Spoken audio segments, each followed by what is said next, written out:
Біздің күнделікті күйбең тіршіліктің күнтізбесінен демалысқа бөлер уақыт табу қиын.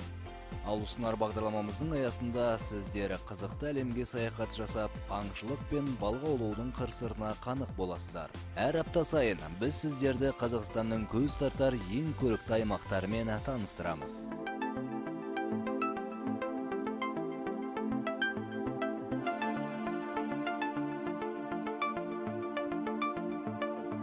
Біз Шығыс Қазақстан облысындағы саяхатымызда жалғастырудамыз. Бүгін экспедициялық тобымыз аты аңызға айналған Марқакөл көліне келіп жетті. Мы подъезжаем к Урунхайке. Біз Урунхайкеге жеттік. Теректі ауылынан, яғни Ескі Алексеевкадан Урунхайкеге дейін 60 шақырым. Бұл жолды 1 сағатта жүріп өттік. Барар жол өте жақсы екен. Жолай көліктер кездеседі. Қарама-қарсы бағыттан. Енді Марқакөл көлін көрмекпіз. Міне мына бұрылыстан кейін аталмыш көлді байқауымыз керек.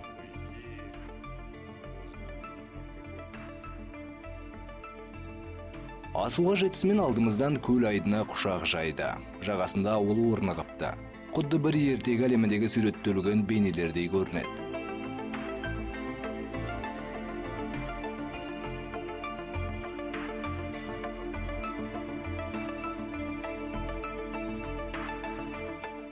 Шындығында осыдан 1 сағат бұрын орталық Азияның шөлейтті аумағында жүрген едік.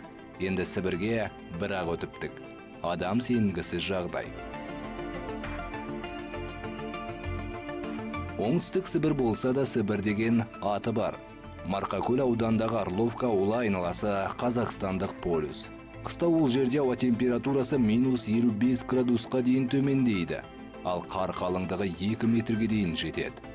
Мы долго ехали по каменистой пустыне, было довольно жарко, до 35 градусов. Біз тасты шөлейтті жазықпен ұзақ жүрдік. Күнде қатты ыстық болды. Шамамен 35 градус шығар. Жүре отырып тау асуына жеткенде айнала бірден өзгерді. Теректі ауылынан ары ауа райы салқындап жел соқты. Ал ауа температурасы 20 градусты көрсетіп тұр. Үстімізге амалсыз күртеше киюге тура келді.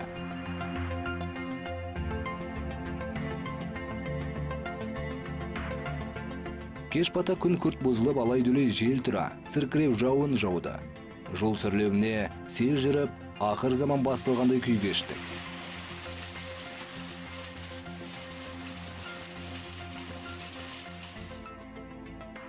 Алтаң ата Күршім аңғары мен Азутау тауын тұман басты.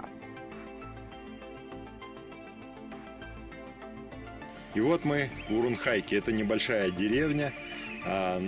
Міне, Урунхайкаға да келдік ау. Марқакөл көл жағасындағы кішігірім ауыл. Мұнда Марқакөл қорығының бас офисі орналасқан. Офисте туристік бөлім бар. Бізге қорықтың қай жолдарымен жүруге болатындығын сол бөлім мамандары түсіндірмек. Осылайша қорықтың табиғи байлығымен таныспақпыз.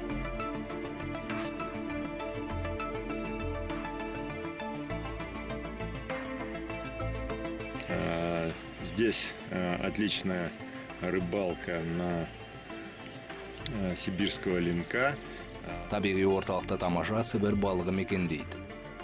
Ол эндемикалық түрге жататындықтан көп демалушылар сол балықты аулауға қатты қызығады. Жергілікті тұрғындарға күніне 5 келіге дейін аулауға рұқсат берілген. Ал туристерге қаншалықты жеңілдік барын қазір білмекпіз.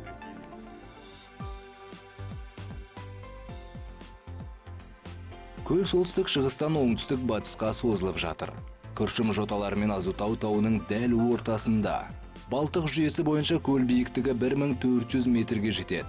Ал ұзындығы 38 шақырым. Ені 19 шақырым. Алып жатқан аумағы 455 шаршы шақырым болса, көл жағалауының ұзындығы 106 шақырымға дейін жетеді. Орташа есеппен су тереңдігі 14 метр.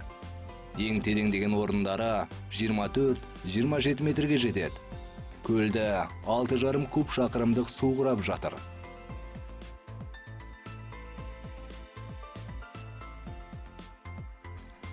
Жалпы Марқакөл көліне бейіл ұсаға құяды. Оның негізгісіне Тополевка, Тихушка, Еловка, Қарабұлақ, Жирен өзендері кіреді. Ал көлден тек Қалжыр өзені ғана ағып шығады.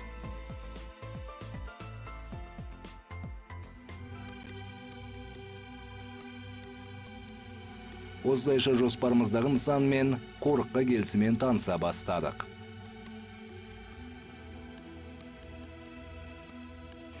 Достопримечательностью у нас Маркакольская котловина является это озеро Маркаколь. Маркакөл ойпатының ең құнды аумағы Маркакөл көлі саналады.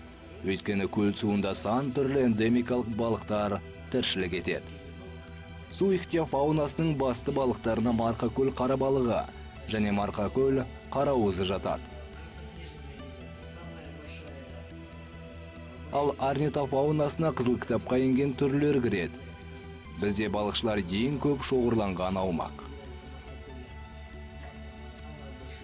Мұнан бөлек қара тырна, ақ құйрық су бүркіті, бүркіт, үкі секілді құстардың түрлері де бар.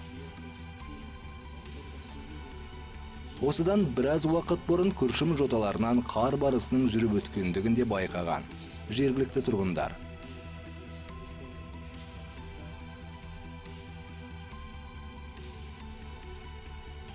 Біз Урунхайка жағалауынан Тополевка сағасының бастауына дейінгі аралықты аралауға рұқсат алдық. Осылайша Маркакөл көлінің байлығын тамашалаймыз деген жоспарымыз алғашқы Тихая өзенімен аяқталды. Түнмен қатты жауын жауып, алға бастырар емес. Кез келген экстремді сүйетін жол талғамайтын көлік жүргізушілері мұндай ауа райында тіпті қозатыны шындық. Бірақ біз тізгіндеген УАЗ автокөлігі мұндай ерліктерге дайын болмады. Сол себепті балшықты жолға салып қинауға ұмтылмадық. Көліктің күші жетпейтіндігін аңғарған Максим ары жаяу жүруге бекінді. Жергілікті инсектофауна сол арада оның бөгде жан екендігін біліп, тоқтатуға өзінше күш салып жатыр. Я понял. Главный охраняемый вид. Мен енді түсіндім. Маркакөл қорығының негізгі күзетшілері мына масалар екен. Санына көз сүрінеді. Ұсақ жәндіктер жан жақтан шабуылдап жатыр. Тіпті тыныс алу қиындап кетті. Берега Маркаколя почти сплошь покрыты осоковыми болотами. Маркакөл көлінің жағалауы шалшықты жерге толы. Сол себепті алға жылжу үшін ірілеу төмпешіктерді басып жүру керек. Аяғыңызда міндетті түрде етік болғаны дұрыс. Масасы да көп екен.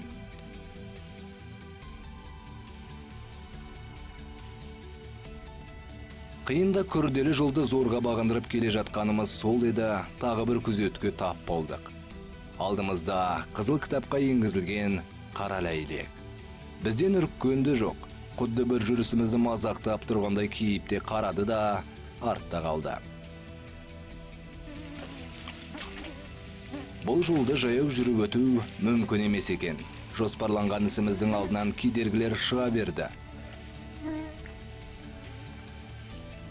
Бірақ біз берілмедік.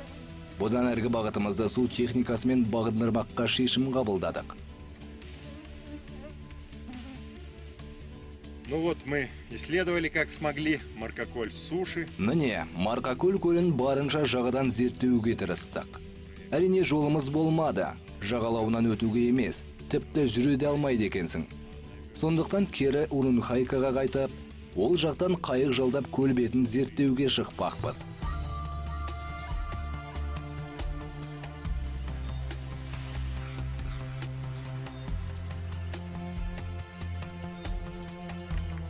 Алғашқы жолыққан жол серігіміз Қайрат, жақсы жігіт екен. Бірден қайығымен Маркакөлдің тамаша орындарымен таныстыруға келісті. Для того, чтобы выехать на акваторию Маркаколя, необходимо... Көл бетіне қайықпен шығу үшін алдымен қорық басшылығынан рұқсат қағазын алу керек. Қазір Қайратпен бірге рұқсат қағазын алып, көл айдынына шықпақпыз.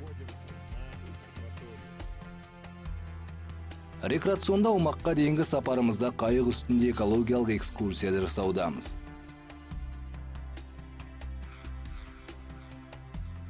Маркакөл көлінде жергілікті тұрғындарға спорттық балық аулау әдісіне рұқсат берілген.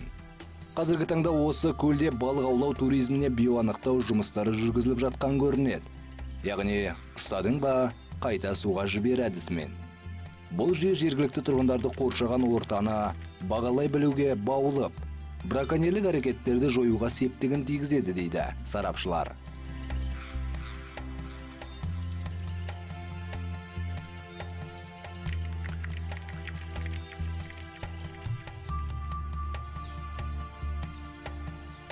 Көп жылдық зерттеулер дерегіне сүйенсек, соңғы 10 жылдың ішінде Марқакөл көлінің қоры 1,5 есеге қысқарып кеткен. Дәл осы табиғи күйзеліске көбіне бір қазандардың шамадан тыс көбеюі әсер етуде деген пікірде жоқ емес. Осыдан 10 жыл бұрын бұл құстар көл жағасына ұя салмаушы еді. Ал қазір бір сапардың өзінде 3 ұя салған орындарын байқадық. Это одна из 3 колоний бакланов, которые не образовались на озере Марқакөл всего лишь несколько лет назад. Мынау Марқакөл көлі жағасына осыдан бірнеше жыл бұрын ұя салған су құзғындар үштігі. 8-10 жыл бұрын бұл көлде су құзғындарын көру мүлде мүмкін емес еді. Қайдан ауып келгені белгісіз. Бірақ осы өңірге келісімен демде жерсініп көбейе бастады. Қазір санынан көз сүрінеді. Су құзғындарының шамадан тыс көбеюі орманды алқапқа да кері әсерін тигізуде. Қорық бүгінде бұл келеңсіздікпен қалай күресерін білмей келеді. Өйткені қорық аумағында тіршілік иелерін аулауға қатаң тыйым салынған. Табиғат аясындағы жабайы жүйе өз қалпымен дамығаны дұрыс. Бірақ экологтардың басым бөлігі бұл жүйеге адамдар араласпаса, кейін кеш болады деген пікірде. Су құзғындарының ұя салу аумағы Зайсан көлі мен Бұқтырма су қоймасындағы балық санының азаюына байланысты өзгеріп отырады. Ал ғылым бұл жыртқыш құстарды адам қолымен жоюға қарсы. Қоршаған орта табиғи құбылысымен дамыған дұрыс деген ойда. Бірақ жергілікті тұрғындар осы су құзғындарының шамадан тыс көбеюі су қорындағы балық санын азайтып, көлге кері әсерін тигізуде деп шулауда.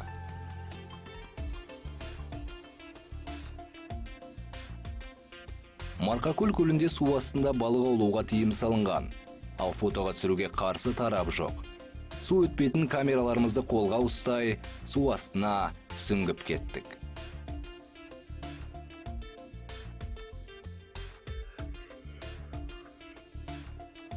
Дей тұрғанмен көл астында балық аулауға рұқсат берілгенімен, Марқакөл қара балықтарын ұстау мүлде тиімсіз. 3 метрден кейін ештеңе көрінбейді. Балықтар болса адамды алыстан ажыратып, сақтық шараларына кіріседі. Тут мы видели с берега 2 ускучей. Я прошел, проплыл. Жағалаудан 2 қара балықты көзіміз шалды. Мен жақындамаққа ниеттенгенем, олар бізді бірден байқады да жоқ болды. Көл суында 20-30 метрлік ойпаттар көп. Тағы қара балықтар байқадым. Жақындап көруге тырысайын.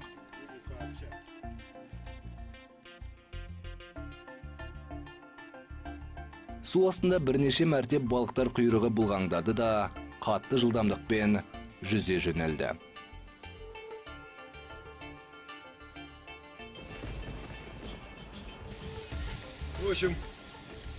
Әрине мұнда оларға жақындап бару өте қиын екен. Балықтар өте сақ, әрі қорқақ. 3 метрге дейін жақындадың ба, сол арада көзден ғайып болады. Тіпті қасына бара алмайсың. Су астынан бірнеше өлген балықтарды көрдік. Марқакөл көлінің жағалауындағы ауыл шаруашылығы істері күнделікті тұрмыстық қалдықтардың басым бөлігі осы суға тасталады. Сол көріністер көзге аса байқалмағанымен, су астында кәдімгідей білінеді. Демалушылардың әрекеті де осы бағытта жақсы дамыған. Бірақ біз таза туристік демалысты қолдаймыз. Рекреация аумағында экологиялық заңдылықтарды сақтай отырып, айналаны ластамауға тырысамыз. Жергілікті тұрғындарды да таза табиғат мақсатында тәрбиелеуге қанша тырыссаңыз, әдет деген қалмайды екен. Қорықтар осы байлықты қорғау үшін құрылды. Қаржылық мақсатта сол ережелерді бұзуға болмайды. Қатаң бақылап, табиғи қалпын сақтауға тырысу керек. Жағалауға көз тастай қарасаңыз, соңғы 10 жылда қаншама балықшылар базасы құрылғанын байқайсыз. Іле өзеніндегідей шамадан асып кетсе, тау арасындағы кішігірім көл қарсы тұра алмасы анық.